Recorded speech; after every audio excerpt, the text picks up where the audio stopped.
देखो बाबू, आज आप लोग को त्रिकोणमितीय सारणी के बारे में हम आपको बता रहे हैं और बहुत ही आसान ट्रिक के माध्यम से, बहुत आसानी तरीका से किसी का भी मान आपको त्रिकोणमितीय निष्पत्तियां का मान जो है आपको याद हो जाएगा। इसके लिए ट्रिक है बाबू, रूट अंडर लड़ले चाचा रे। तो यहाँ पर देखो बाबू, एल के लिए यहाँ पर देखो ल है ना बाबू, ल के लिए एल यहाँ पर आ गया। उसके बाद आर है के लिए यहाँ पर आर आ गया, देखो बाबू है ना। यहाँ पर एल है तो यहाँ ले है, तो ले के लिए यहाँ पर एल लिख दिए हैं। चार का मतलब चार, चार का मतलब चार, और यहाँ पर रे है ना बाबू, रे के लिए यहाँ पर क्या आ गया, आर से रा होता है ना, एल से ला होता है ना, बस हो गया। चार का मतलब चार, चार का मतलब चार, चार समझ लेना।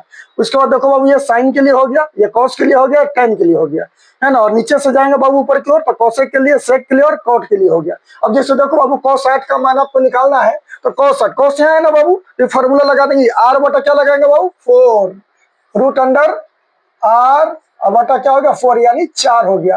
अब देखो तो बाबू, आर का मतलब यहाँ पर होता है राइट, क्या होता है बाबू, राइट। तो 60 के राइट में देखो, 60 यहाँ राइट में कितना है बाबू, क्या को संख्या है, 1 है, तो यहाँ पर लिख देंगे 1, और नीचे देखो 4 के 4 लिख देंगे, 1 का वर्गमूल 1, 4 का वर्गमूल 2। अब tan 30 देखो बाबू, tan 30 का मान आपको जैसे cosec 60 का मान मिला, cosec सॉरी cos 60 का मान देखो बाबू, cos 60 का मान कितना, 1/2। अब देखो बाबू, tan 30 का मान निकाला, तो tan यहाँ पर देखो, tan है ना, tan यहाँ पर है ना बाबू, देखो कितना है, इसका फॉर्मूला क्या लगेगा, रूट अंडर एल बटा आर, रूट अंडर एल बटा हो गया आर। एल का मतलब होता है लेफ्ट, यानी 30 के लेफ्ट में देखो बाबू कितना है, 1 है, और राइट में कितना है बाबू, देखो 30 के राइट में 1 2 3 हुए, यहाँ 3 दे दिए। अब 1 का वर्गमूल 1, 3 का तो निकलेगा नहीं, रूट अंडर। अब tan 30 का मान देख लो बाबू, tan 30 का मान कितना, 1/√3 है ना बाबू, देखो आ रहा है ना। cot 0 का मान देखो, cot यहाँ पर देखो, cot यहाँ है ना, यहाँ पर फॉर्मूला नीचे से है, तो नीचे से ऊपर की ओर जाएगा ना बाबू, रूट अंडर क्या हो जाएगा, आर बटा एल, आर बटा एल हो गया।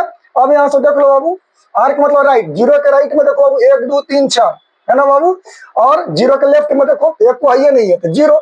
अब यहाँ पर भाग देंगे बाबू 0 से, तो क्या आ जाएगा, अपरिभाषित, यानी कोई निश्चित मान इसका नहीं होगा। अब देखो cot 0 का मान देखो, cot 0 का मान क्या हो गया बाबू, अपरिभाषित। अब cosec 30 का मान देखना है बाबू, cosec देखो, cosec कहाँ पर है, यहाँ है ना, तो यहाँ पर क्या हो जाएगा बाबू, तो रूट अंडर क्या हो जाएगा 4, अब बटा में क्या हो जाएगा, एल हो जाएगा। अब देखो बाबू, 4 का तो 4 यहाँ पर हो गया, एल, एल का मतलब लेफ्ट, 30 के लेफ्ट में देखो क्या होगा, 1 हो, तो 4 बटा 1 नहीं, 4 का वर्गमूल कितना होगा, 2। अब इसी तरह से किसी का भी मान बाबू आप निकाल सकते हैं।